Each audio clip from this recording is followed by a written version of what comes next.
Heading into the holiday season can be stressful, but that's actually not when domestic violence spikes, according to new data released by the Calgary Police Service.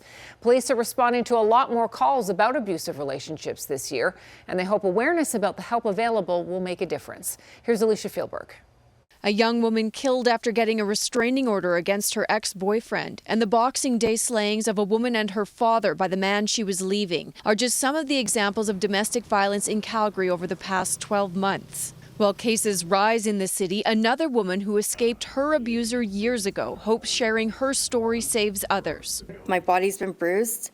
I was essentially held captive for 9 months in my home. To look back, it was very abusive, but I was in it and I didn't realize it. Calgary Police Service says the city is on pace to have more domestic violence incidents in 2025 than in any of the last 5 years. CPS responded to 3,592 incidents so far this year, 429 above the 5-year average of that time frame.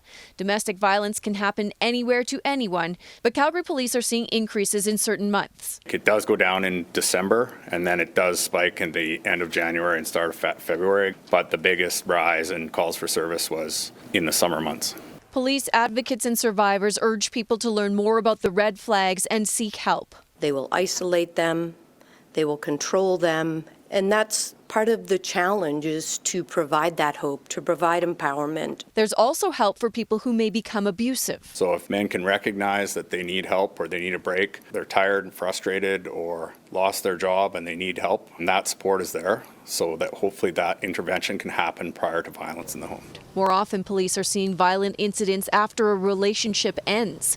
Candace's friends convinced her to finally speak to police after getting strangled by her fiancé, and says support from officers, agencies, family and friends has provided strength to now help others. I've been able to take some dark times in my life and turn it into some kind of really bright opportunities.